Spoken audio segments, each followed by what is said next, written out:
record to the cloud. Perfect. Okay, so we're recording to the cloud. And what's so interesting is we're just going on to a deeper understanding of the Gilgul thing. So first of all, we have to look at it and appreciate it, that a person can't even get into what we said, the rehab center of the world to come, which is called Gehenna. You can't even get into it unless you're at a certain point. And to get into that certain point, often you have to come back, right? And come back as a Gilgul. And remember, we said a Gilgul can come back in many different features. You could come back as the lowest life form, like a rock. You can come back as a plant. You can come back as an animal. You can come back as a person. You can come back as a Jewish person. Okay, so there's these different levels that you can return in.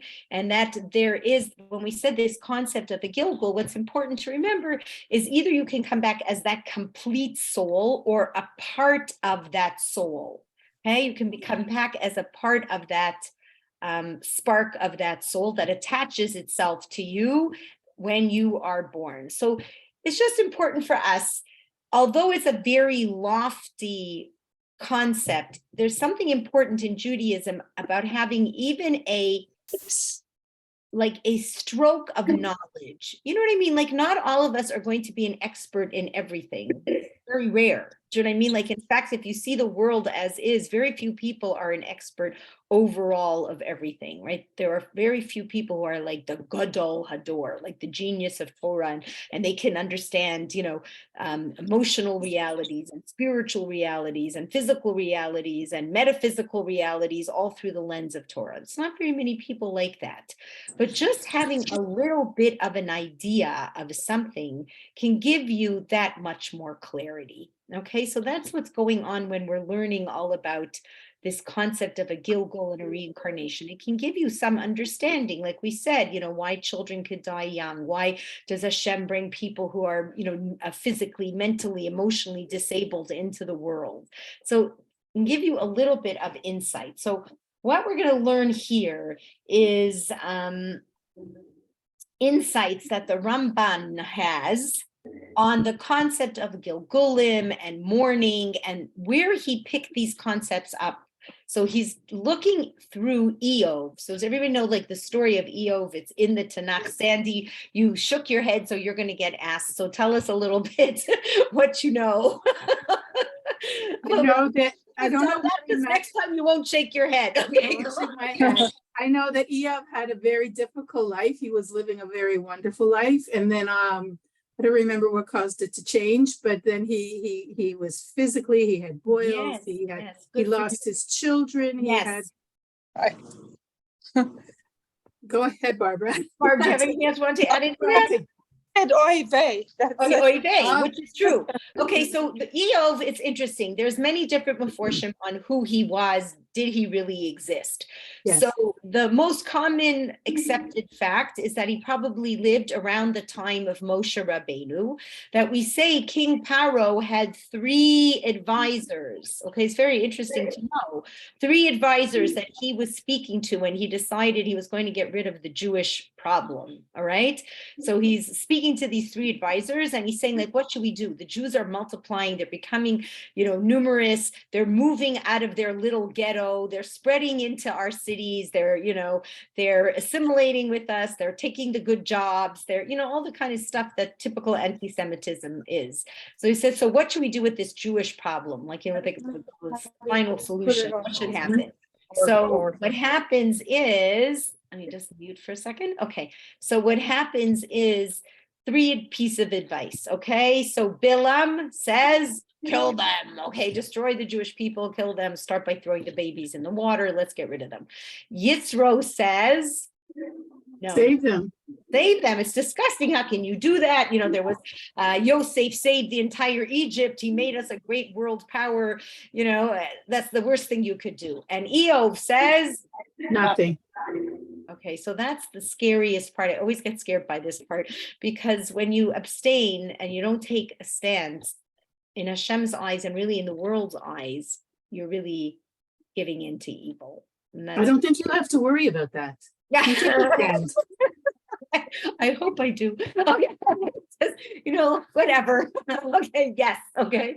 Thank you. So this is this idea. So, so here comes the story. So he is known, it's interesting, he was known as a wonderful person. Like, he's like, he has very many similarities. As I get through the class, you'll see like he has similarities to Avram Avinu. He was really considered like an exceptional human being.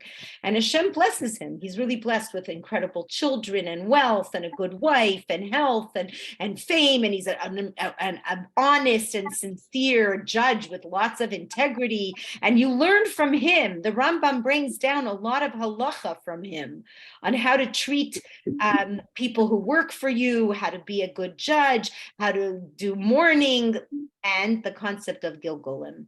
You learn this all from the story of Iyov. So it's really quite fascinating. So here he is, this amazing person. Hashem is getting lots of nachas from him. So, there's always the Yetzer Hara who's trying to make trouble for all of us. All right. So remember, we said he's not only like going to go after you as the Yetzer Hara, try to trick you, confuse you, put all kinds of stuff in your minds and lusts in your heart. But then he's going to prosecute you. He's looking to get you through prosecution, and then he's actually going to be the one who, gives out the punishment. So the Yetzer Hara says to Hashem, yeah, Iyov's such a great guy. Not too hard. I'd be pretty good if I had all the money, the looks, the beauty, the fame, the fortune, the kids. If I had all those wonderful things, I'd be really good too. So now, if you tested him, then let's see if he's a Baal Emunah. When everything is going good, yeah, it's very easy to go, yeah, I love you, Hashem, you're the best, you're the greatest. Oh, how can I thank you? But when things are going rotten, now let's see what happens. And so, like, Hashem's like light bulb kind of goes off, they make it seem. And he says to the Yetzer Hara, you could do whatever you want to Iyov, just don't kill him. Okay, and now comes the story and the question for all of us.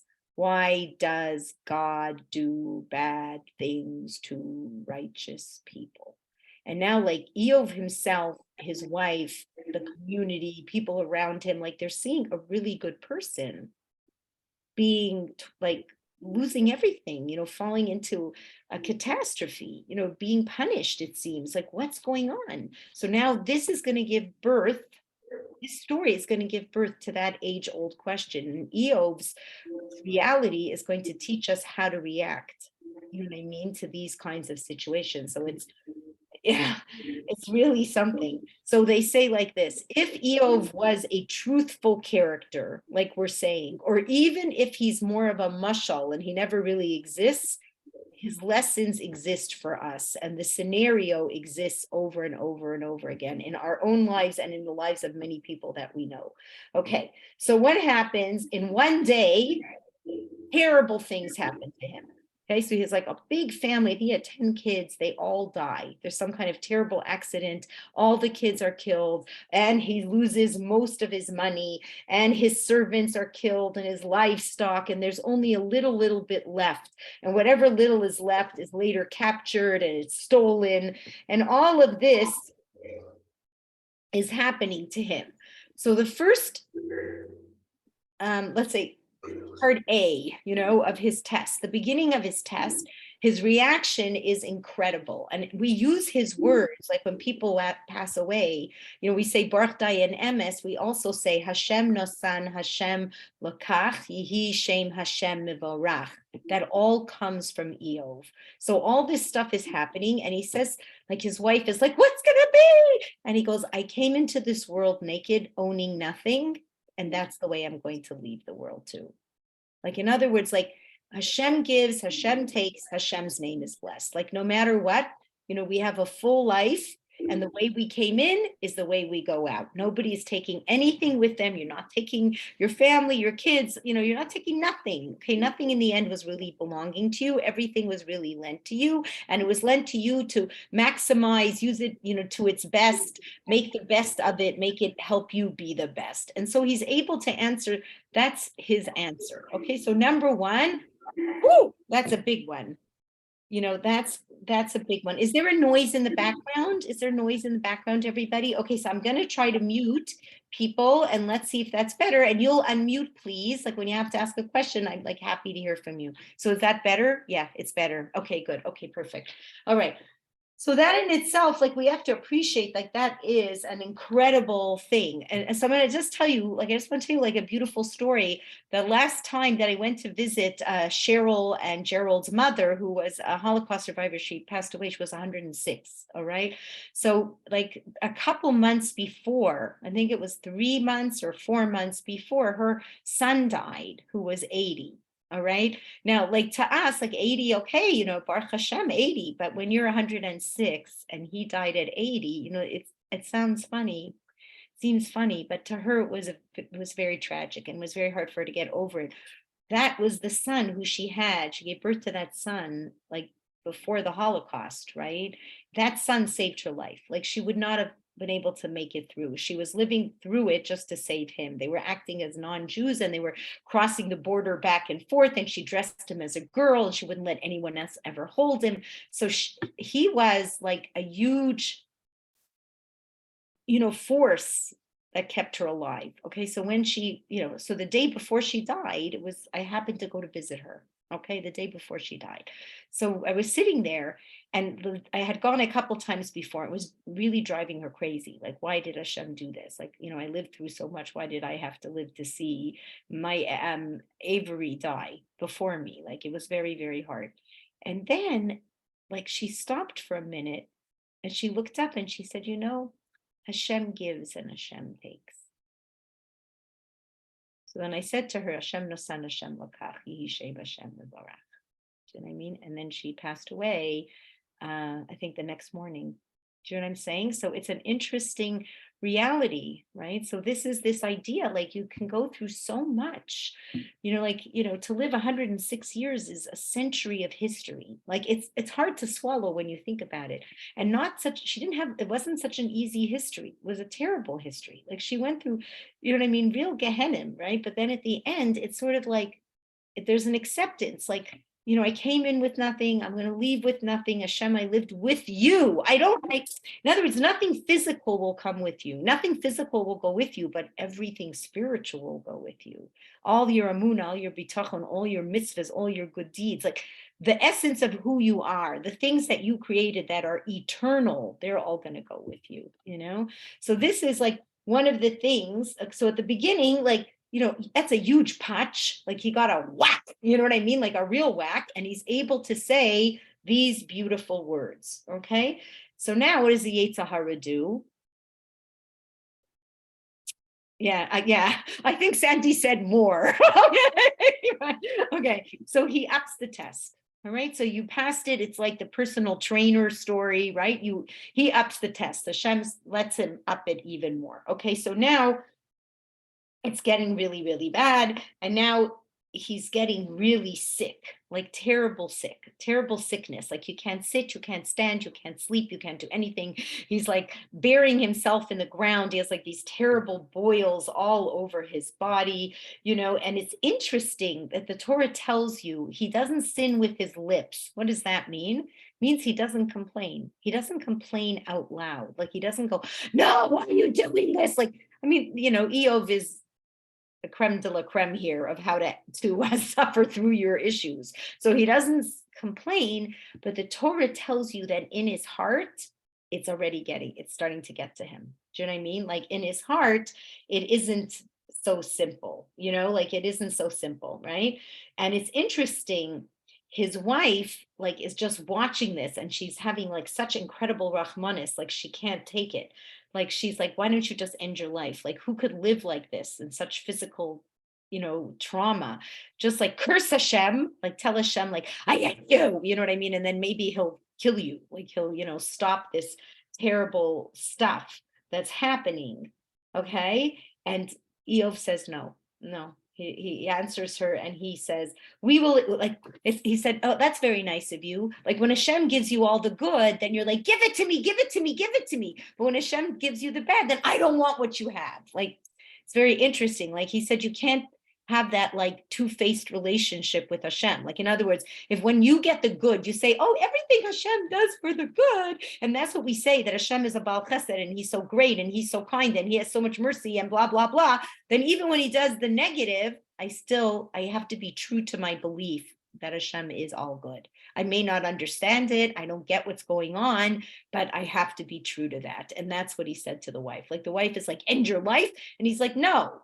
Do you know what I mean? I won't end my life. Hashem will be the one who ends my life. And until that moment, I have to, yes, like in his heart, it was killing and the pain is incredible, but he's fighting the fight, right?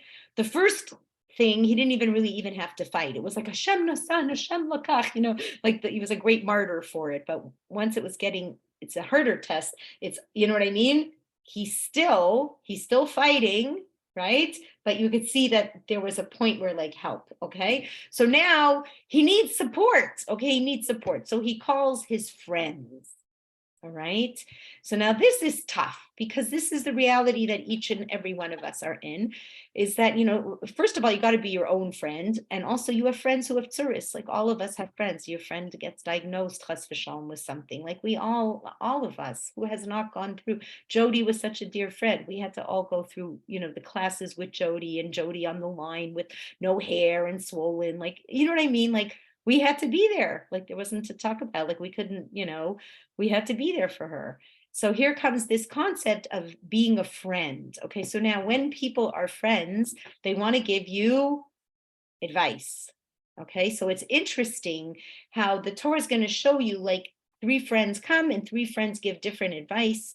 And the 4th friend, 4 friends come straight. And the 4th friend is the friend whose advice resonates the most for him, which is interesting. Okay, so generally speaking, when people have tsuris, like you should unmute, what are the kinds of things that we, Jewish hashkafa, what's our philosophy when it comes to tsuris? What's our philosophy, that you would share with your friends and share with yourself?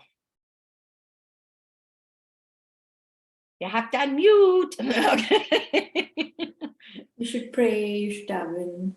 Yeah, and what else? Like, how should you feel about it? Like, what are you feeling when tsuris are coming? Like, what do you realize? What do you realize? Like, It's all for the good, and if it's not, it's all good in the end. If it's yeah, not okay, right. It's good, all good it's in not the the end. end. It's all good in the end, which we mean olam haba, or we mean the end of this little part of the journey of our life. Like we believe that things will turn around. We never believe Hashem has abandoned us.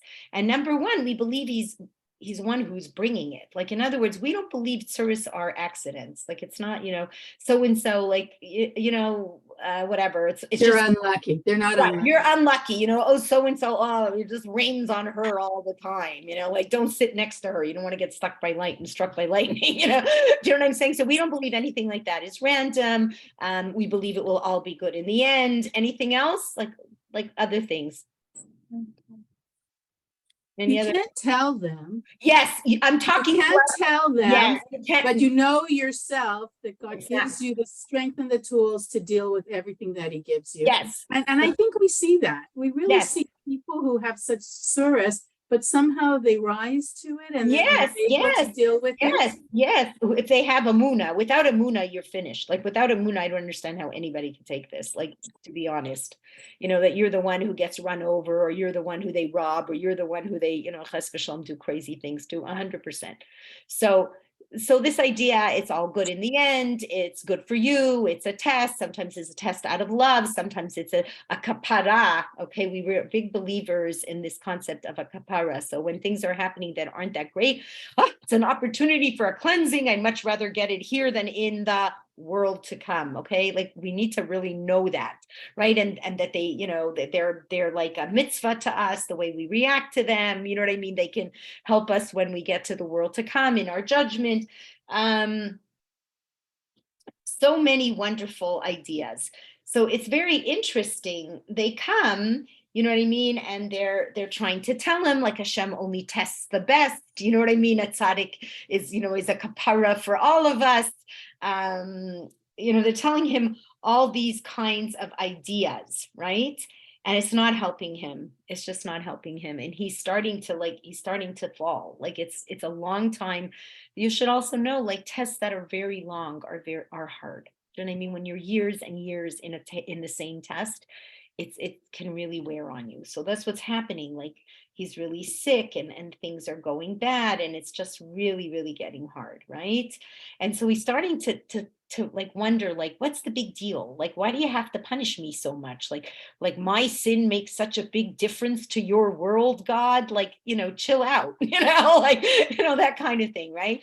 So, what's really going on here is, like Hashem is saying, it's not to my world, it's to your world. Like, you are a world in and of yourself. Like, you know what I mean? I want to see you succeed. I want you to have the best place in the world to come. So yes, for who you are, you're really, especially someone like Iyov, excuse me, is a real tzaddik. You know what I mean? So tzaddik, like, it's hard for us to understand this, but tzaddiks are like the captain of the team. Okay, so if you got a captain of the team, right? Like, I think the Maple Leafs are actually doing well. Somebody spread that rumor. Is that true? they're winning in the playoffs. Like, everybody's like, wow. Okay, so if you're winning in the playoffs, who, like, the captain of the team is extremely responsible? Yes or no? Yes. So, like, if he got drunk one night, the punishment for him is going to be a lot bigger than the guy who gives the water at, when they're sitting in those bench and someone's giving them a drink of water. He got drunk that night. He's not going to be punished the same way that the captain of the team is. So, like, people who are tzaddikim, they're the captain of the team. Okay, so even the smallest flaw, they're going to be punished. All right, it's interesting. It's hard for him. It's still, like, very hard for him. Okay, it's fine. It's just hard. Okay, so finally God says to him, listen, I feel for you, but you weren't there the day I created the world. In other words, what does that mean? How's that a comfort? Like, he's saying to Iyov, like, I feel for you. I'm sorry. I know this is so hard. You're not understanding it, but realize you weren't there the day I created the world. What does that mean? It's a cool line. So does anybody know? Cool. What do you think? I created you. Yeah, I created the whole world. Like, you really get 1 ounce of an understanding of what's going on here. You weren't there when I created. Like, it's so nice of us as mortals to want to tell Hashem what to do. Like, when you're 2-year-old, Mommy, I don't like your lipstick. You know what I mean? Like, what? Like, what do you know? Trying to say, not in a, you know what I'm saying? Like, getting it. Like, in other words, like, it's hard for us to understand this, but our seichel compared to God's seichel, like, who are we to even say a word? Like, would, Khalila, if you went to a radiologist, like, would you be able to go, I don't like the way you read that. Okay. Really? No, I don't. I don't like what today people are crazy. They're doing things like that. It's not even that I'm making this up, like, I don't like what you read. You don't really know. I was on Google. They said something else.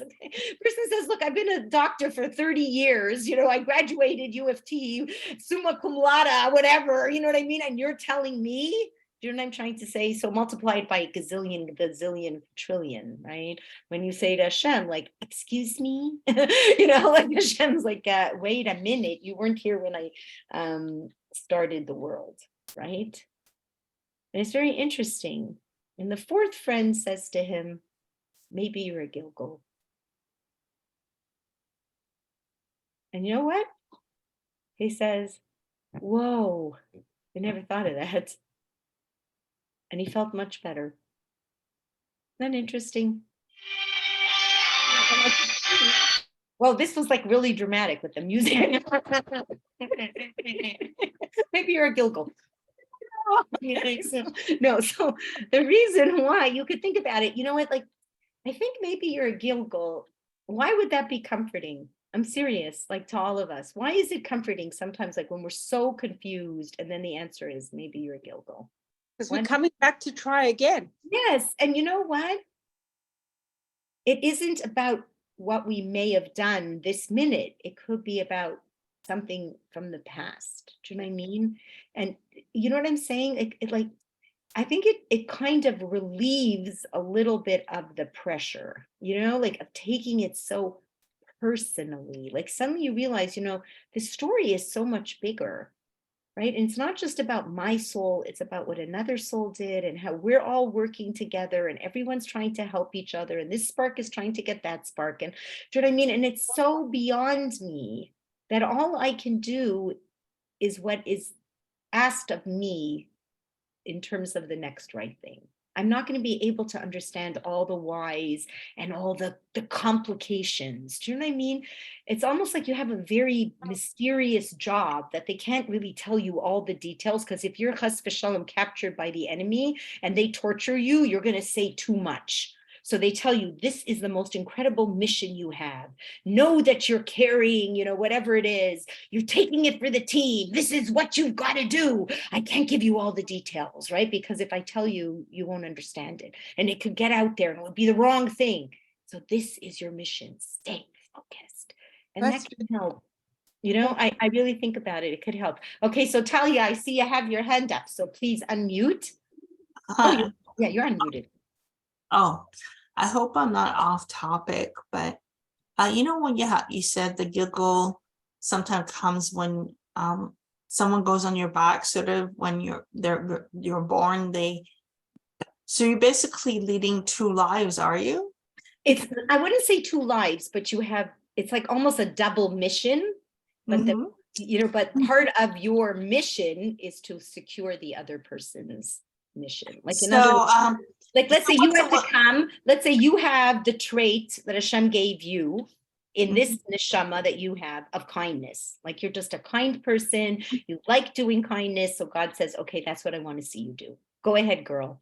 But I'm also going to give you another little piece of a mission, like that you're going to get angry very easily.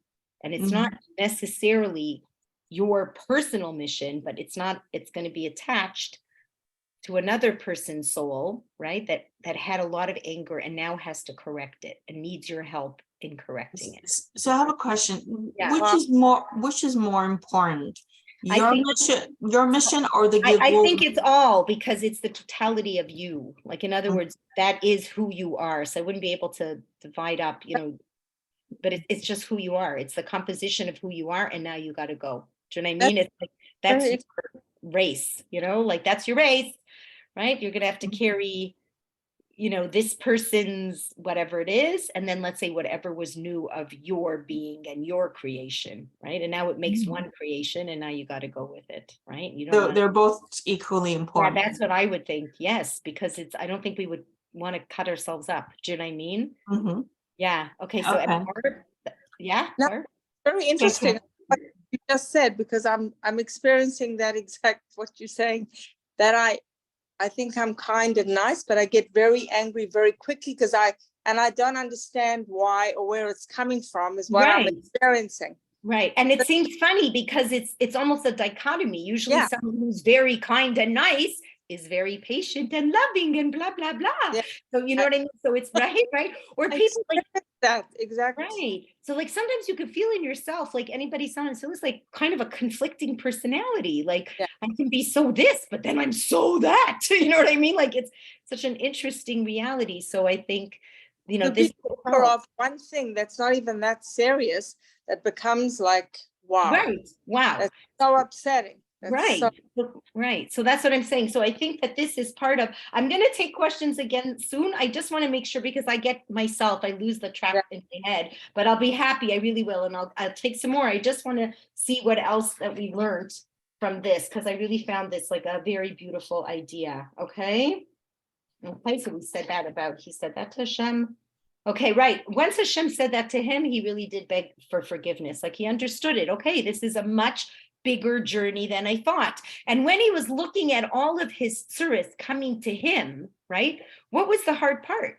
He's saying, but I really am a good guy. I am a good guy. Why would you do this? Oh, because you're a Gilgal. Oh, then that means there's another deeper level to me and a deeper reality here that I don't understand. There's a deeper picture. I've got more to me that I have to really work through. Do you know what I mean? Not just because of what I'm doing, but because there's another part of me from the past that needs its special,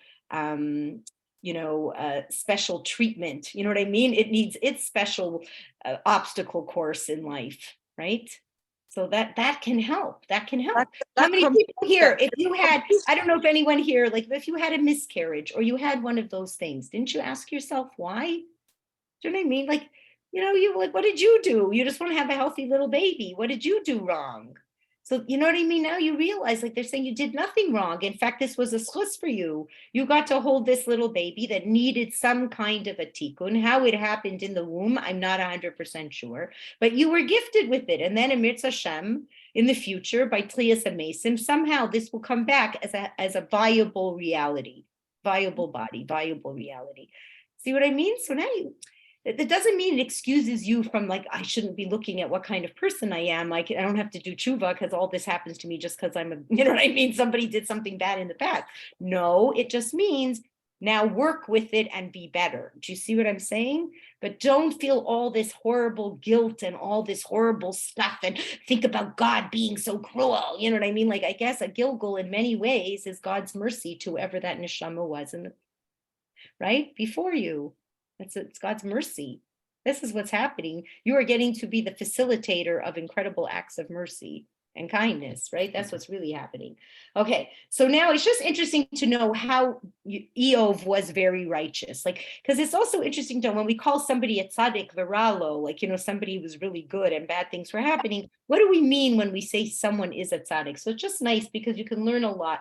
So he is described as sincere, upright, and God-fearing man who shuns evil. And these are the same kind of qualities that they actually give to Abraham.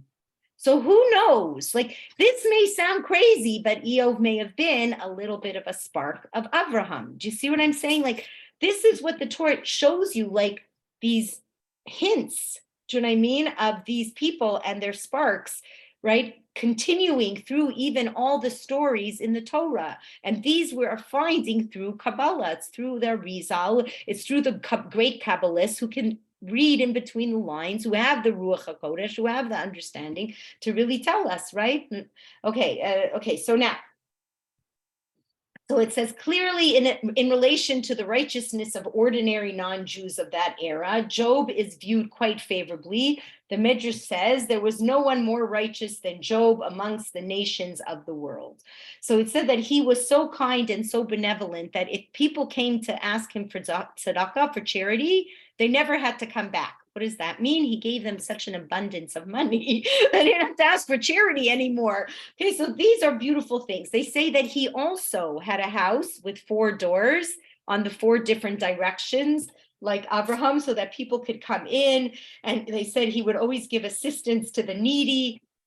Did the things that Hashem does, clothed the naked, visited the sick, gave financial support to widows and orphans, and, you know, would do all kinds of philanthropic, activities. All right. He was a very big advocate for justice. That's a nice thing to know. All right. He was serving as a judge. He was very brave as a judge. He didn't take bribery. He stuck to the letter of the law. He was very fair. From Iyov, you learn how to treat your workers. Very interesting. To pay people on time, to not, not to be mean, don't raise your voice, treat people with dignity and with kindness.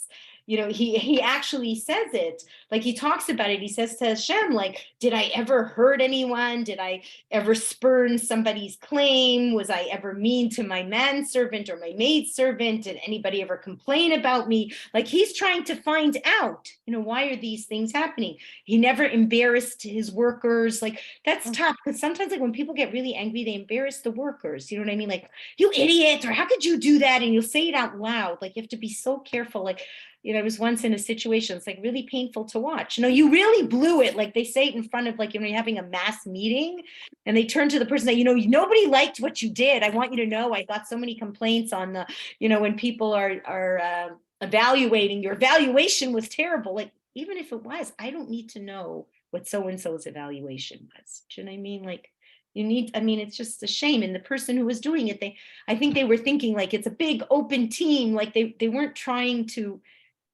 belittle this person, but I think they just missed it, but it's important, right? Like, to understand that we don't do that kind of stuff publicly ever.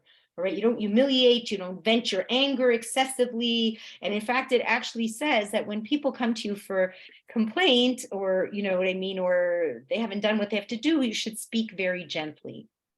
It reminds me of, like, when you call up these places, right? You call up, Hydro or Enbridge or any of those places.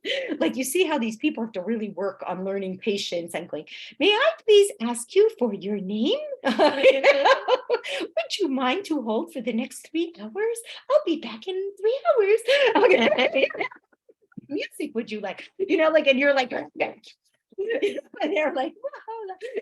So it sort of teaches us, like, we got to realize, like, you have to kind of almost look in your head, I'm paid with rewards to heaven.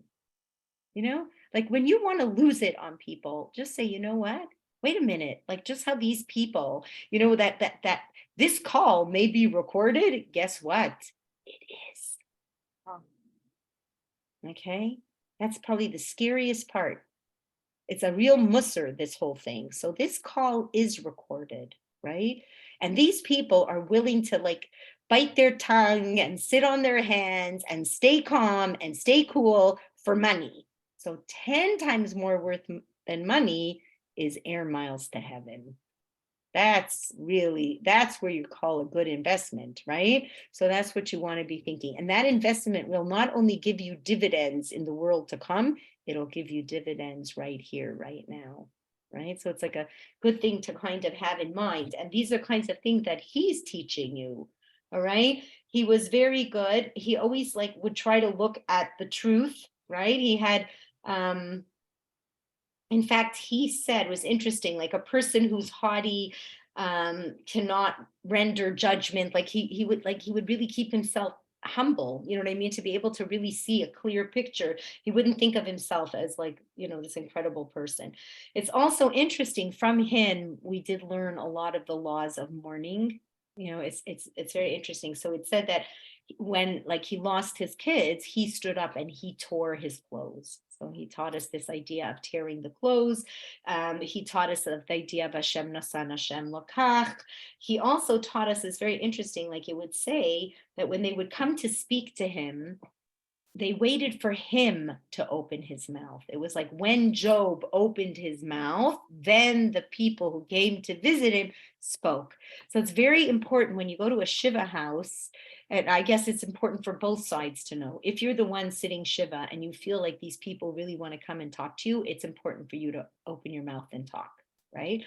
On the other hand, it's also important to know that if they don't want to talk, you can just sit. So I once went to a Shiva house, and that's how it was. The family did not want to talk. And they were really, it was just hard for them. The father died. They were very, very close family. They couldn't talk. So you would come in, you just sat, you didn't say anything. And then, let's say, whatever, 5 minutes after finished sitting, you got up and you said, a makom yenachem eschem, and you left. But they didn't talk. It was interesting. Okay, so it's just interesting for us to know. So we learn that halacha in this case. Okay, now let's see what else. Yeah, so then there's a prayer that we say, you know what I mean? When you see like terrible things like this, you say, like, there's an expression, like, Hashem help us that we should never be tested like Iyov. There's an expression, like, no one should ever be tested in the way that Iyov was. And instead, right, you should know of only goodness and kindness in all the days of your life. Okay, so now there is just an interesting question that the rabbis ask, okay? So we said that the Satan, like Hashem says to the Satan, you could test Iyov in every way, okay? But you can't kill him. So the rabbis asked something interesting. Like, it's interesting that, he was tested, he loses his money, he loses his kids, this and that. But why didn't he lose his friends? Isn't it funny? Like, if you think about it, that Hashem didn't kill his friends. So the reason why, which is such an important thing for us to know, like, because I really feel like all of us are besties. When you are learning Torah together, there's nothing better that connects people than this, okay? Because this is an intimate connection. I'm being real, okay? It's really deep. So Torah tells you he didn't kill his friends, because if you kill someone's friends and you have no friends, it's like death. So the Torah tells you, O chevrusa, O Musa, either a friend or death. Okay, because we as people, we need that connection. Women even more than men, but even men. Okay, so you need it. So it says the Torah couldn't take away his friends. He needed that support, or he would have been totally lost. Couldn't be bereft of everybody. So true. I had a very challenging week this week. And I said to my daughter, it's Baruch Hashem, I have two very good friends. Good. Baruch And Hashem. they were there for me, which was amazing, which I acknowledged. I was Yeah. very Baruch Hashem. So you're saying a very beautiful thing. So this is what he said, okay? So then it's interesting. So you see this, it's tough. This stuff is all very tough. You know, this concept of,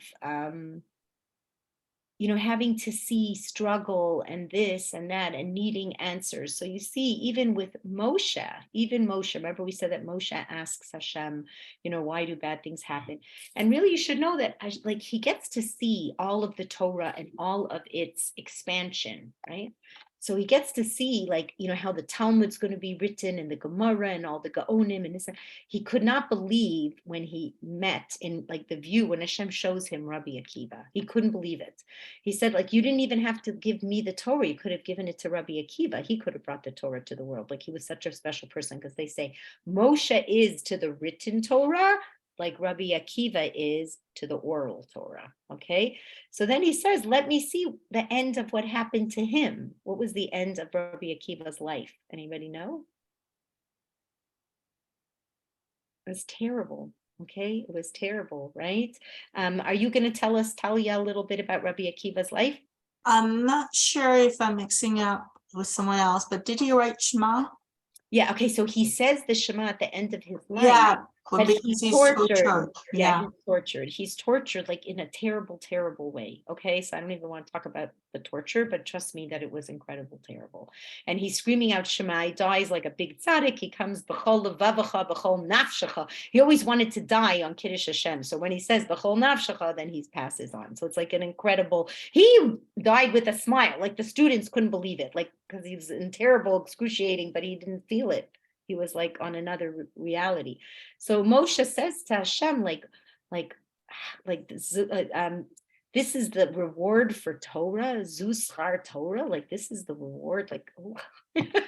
So then Hashem has to tell him again the same idea, like it's hard for you to understand, but the picture is so much bigger, right? And that's where I just can't. So the beginning, so how is it that this picture is like this? So it's very interesting. They say that when Hashem created the world, it's just good for us to get a little bit of an understanding. So there's a concept of a design in your head, like, like people picture their wedding, people picture, like you have in your mind, right? When you want to, like, I'm sure, Barb, yeah? You must have in your head when people come, they drop you the wig, which I have to do this week. Okay, as you noticed. Okay, so when you like you get the shaitel and you have in your mind like the picture of how you're going to see it. Like you'll see like you have in your mind how it's going to develop, and then comes practically how it developed. It doesn't always come out exactly the way you envisioned it, or you have a vision and then you kind of. You might alter it or it might change, or you know what I mean? From the vision, it's almost two worlds. It's an olam of machshava and an olam of like asiya, a world that really actually comes into being. So the Torah actually asks you, and it is a good debate for us to know, like how come Nisan is the first month of the beginning of the year and Tishrei is when the new year comes. So there's a debate on when Hashem created the world. Did he create it really in Nisan or did he create it in Tishrei? So what's the answer to the debate? In Nisan, he came up with the conception, like he's got the plans in his head. And then in Tishrei, so to speak, then in Tishrei, he puts it into format, like into being. So in the beginning, you see when Hashem creates the world, he creates it with Elokim. Bereshis bara Elokim. Elokim means judgment, din, justice. You pay a consequence for your actions. Your actions are so important that they matter and they come with consequences. And that was how Hashem starts off this world. Okay, so that's his formula. And then what happens? He realizes if I don't bring, it won't survive, right? It won't survive. The world will not survive without mercy. That's all of us. And we have to be the same way. We have to be this way. We have all these expectations in our head. Like, no, we do. You're going to get married. He's going to be the shining, whatever knight in armor. He's going to do whatever you say. He's going to bring you a tea and a pillow and this and that and support you with millions of dollars and buy you diamonds, whatever it is you have in your head, right? Good joke. Okay, right? And then comes reality. And he can't meet those expectations all the time. And your husband can't really understand what you're thinking when you don't tell it to him, all right? He's not getting it, right? So now you have to adjust those expectations. You have to have a little mercy. You have to realize, I guess he doesn't, he can't really read my head. He doesn't know everything I want. He didn't know I wanted a whatever bracelet instead of a drill for my birthday. And I should have told him. All right. Then maybe I would have got the bracelet. But you know what I'm trying to say here? So Hashem realizes, okay, in the beginning, he's going to start it with this complete din. And then he realizes, no, now I have to put mercy into the world. And now it's a combination of stuff, right? And that's how we have to understand it. It's a combination of stuff. So it's really very bad to be so like unforgiving. Oh, yeah. There's certain qualities in life that we have to really like that will give us, that will give us a happy life. One of them is being forgiving. Another thing is really the top quality, like if you had to look at who is the greatest person that we know is Moshe Rabbeinu. If we had to look at anyone, you really would say Moshe Rabbeinu, probably is the greatest renowned spiritual figure in the world, okay, and probably accomplished the most. So Moshe Rabbeinu, his greatest feature is humility. If you have humility, then you're going to be able to function much better in life. It's not easy. I think humility is one of the hardest character traits, right? Because, we want to feel special, and we want to, not that having humility wouldn't make you feel special, but there's a part of us we are very ego. It's very hard for us not to want to be right and the smartest and the best and the this and the that. Like, let's be real, okay? But humility can open you up to so much goodness. Do you know what I mean? It really can. So like anger, very easy for me to say, okay? So everyone's a work in progress, you know what I mean? But humility, and if you have humility, you can like machavek the anger. Like, you know what I mean? You can let people's craziness go a lot more. Do you know what I mean? And if you have humility, you're always looking up and saying, you know what, Hashem, you know better. At the end of it all, you know better. At the end of it all, you know better. And everything that's happening, right, is all happening for a reason. And I don't always know it. We had a whole bunch of stuff. I don't know if I spoke. Did I speak since I went to New York? No, I didn't, since I went to Lakewood. Okay, so just quickly, this was the most, I have never had this happen. Sandy, I need your help actually, because I never had this in my whole life happen. Listen to this story. It's like cuckoo, all right? So we were supposed to leave on United to Lakewood, New Jersey, which means you're going to Newark, okay? And we left early, 7:30 in the morning. The flight's leaving at 9:30. We're checked in. We put our bags in, everything, okay? So it was early. So I told my husband, I'll daven, and you do what you have to do. He didn't see where I was standing. So I'm davening. Okay, then the flight's leaving at 9:30. Okay, so I look at my watch. I'm right next to the gate. Okay, I look at my watch and it's 9:17. So I go to the gate. Like, I didn't see my husband for a minute, but I figured I'll just walk over because he's going to for sure be there. I walk over and my husband is standing there saying, my wife is coming. My wife is coming.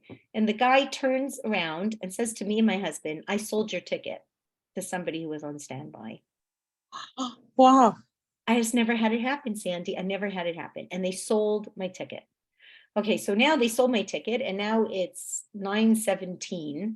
They said, I'm sorry, we sold your ticket. It's a full flight. You can't get on. I'm like, what? So we were supposed to have a l'chaim at 1:30 in New Jersey, right? In Lakewood. Okay, fine. So then I go, well, do you have another flight out? Not to Newark, only to LaGuardia. Okay, so now I have to wait 2 hours and whatever, at 11:40, we're going to LaGuardia. So we get, and that's on Air Canada. So we go to Air Canada and we tell them our bags are on the other flight, Oh my God. right? And I have no clothes. Okay, that's it. No clothes. I didn't take anything else. All right, so I have no clothes. The bags are on the other flight. Don't worry, don't worry. She said she called and they took the bags off and they put it on.